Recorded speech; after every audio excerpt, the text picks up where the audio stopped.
What's up, losers? Today I'm back with another r/fatlogic joyride. Taking a look at a couple of fascinating fat acceptance posts, sharing my thoughts on them, and, hopefully, having plenty of laughs along the way. This is episode 117 in the fatlogic series. And I'm ready for some big brain takes. So without further delay, let's get into it. Brr, I'm literally 5'4" and 235. It's not that big. Yes, it is. I mean, weight is different on everyone. But I'm not even big enough for most plus-size clothing. So. Size. See this one right here. This is why I find fat acceptance so damn concerning. Like, they keep raising the bar for what qualifies as big or fat more and more, to the point where people lack any reasonable sense of proportion. I mean, if you're 5'4", 235 pounds is huge. It's well into the obese category. And it's unhealthy. There's no two ways about it. The fact that there are lots of people out there who are bigger does not change that, and neither does the proliferation of enormous, super plus-size clothes to accommodate them.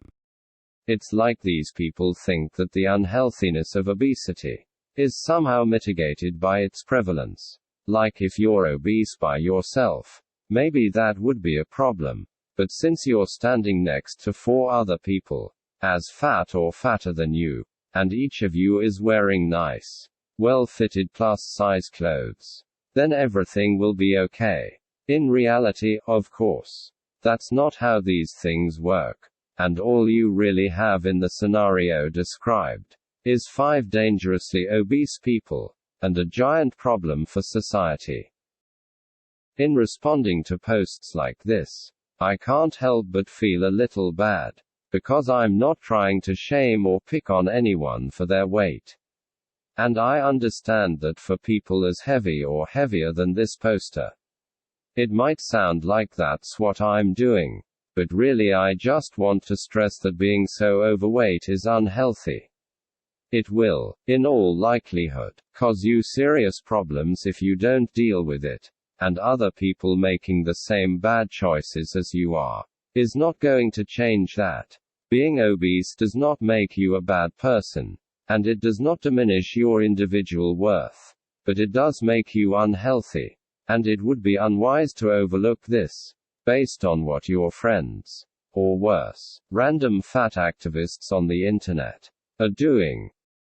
Oh, and I almost forgot. But on the weight is different on everyone point, all I can say is, get real, haha. If you're really that far outside of the normal, or healthy weight range, for someone of your height, you're not just carrying weight differently, you're obese. Everyone can see it, and you're subject to the health consequences of obesity, just like anybody else. So I would advise against chalking your weight up to you just being special, or whatever, because it's not going to help you, and it's definitely not fooling anyone.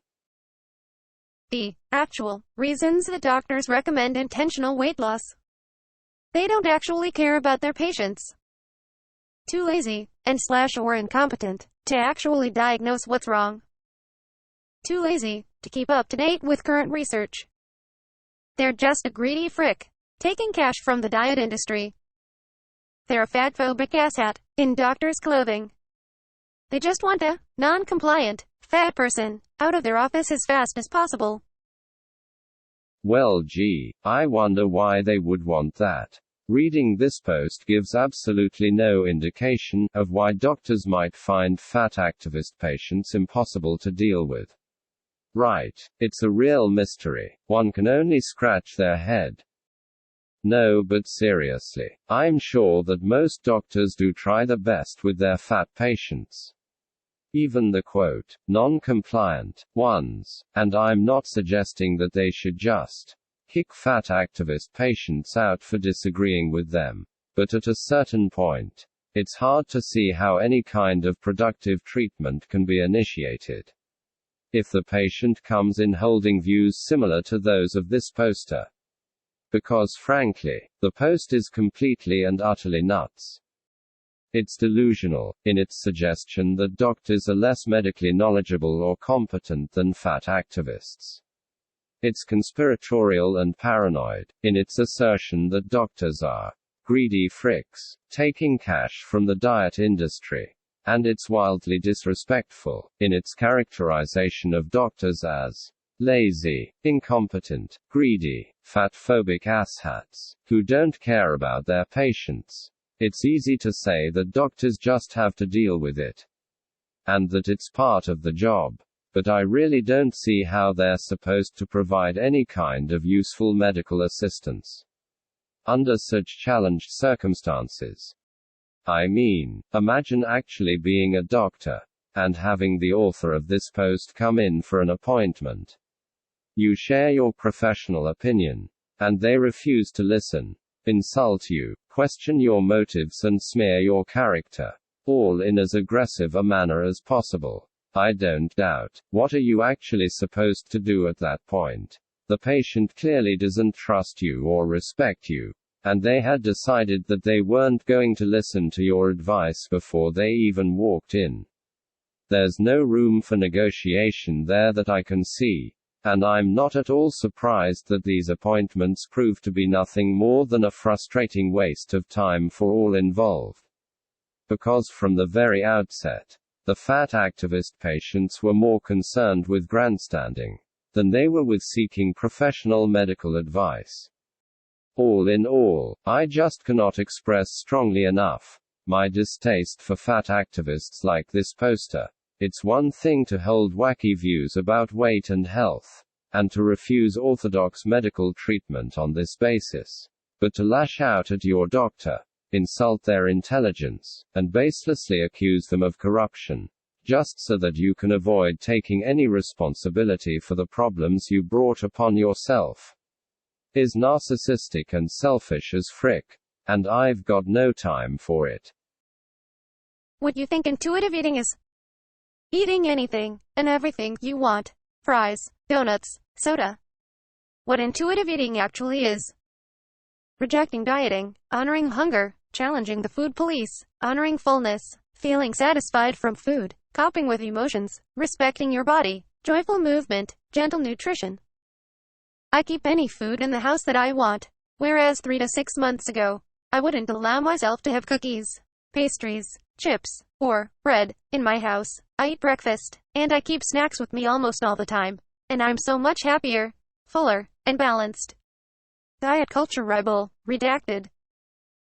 Oh good lord. This one honestly seems like it was intended to pack as much fuzzy, loosely defined nonsense into a single post as humanly possible. I mean, joyful movement, gentle nutrition, honoring hunger, challenging the food police. Give me a fricking break. Like, what does this sheet even mean? When you get right down to it. Joyful movement. How are you supposed to move joyfully when you're 500 pounds and can't get up off the couch? It's not adding up, and call me crazy, but I'd say that being at a normal weight and having some level of physical fitness is more conducive to joyful movement than obesity could ever hope to be. Unquote. Gentle nutrition. What are we even talking about here? Nutrition isn't gentle or rough. Those aren't adjectives that make any sense when placed before the word nutrition. And I don't see any benefit to describing it in such a way. As for honoring hunger, is it really necessary to use such fluffy, romanticized language to describe something as self-destructive as binging on enormous quantities of junk food? Like, you're not out here doing anything powerful, just, or even productive, you're just eating. Get a grip. And the food police. Yeah, those just don't exist, because if they did, I can guarantee you that there wouldn't be nearly so many obese people as there currently are. Everyone is free to eat whatever they want. Some people choose wisely in this regard, and a lot of people make bad choices. Having one's unhealthy eating habits acknowledged, or even criticized, is not policing, and the use of this term says much more about the fat activist persecution complex than it does about anything else. Finally, on the so-called diet culture rebel, at the end of the post, while it does sound like they had an unhealthy relationship with food in the past, if they weren't even allowing themselves to keep bread in the house, I really don't think that swinging this far in the opposite direction is a good idea. At all. I mean, eating snacks all day, and indulging your every craving, can only end in one of two ways. Either you become obese, which is bad, or you put on weight with such rapidity that it scares you, and you retreat back into your unhealthy restriction. The keys, as always, are balance and moderation, not excess. So if that's what intuitive eating is all about, then what can I say? I would be seeking dietary guidance elsewhere. Well, that's all I've got for you today. I hope you had a good time reading through these posts with me, and that my commentary at all enhanced your enjoyment of them. What do you think? Is 5'4", 235 pounds not that big? Are doctors really just fat-phobic asshats and greedy fricks taking money from the diet industry? Is intuitive eating a good way of dealing with emotions? Let me know in the comments. As always, don't forget to like and subscribe, or I'll call the food police on you. Just kidding, haha. Anyway, catch you later.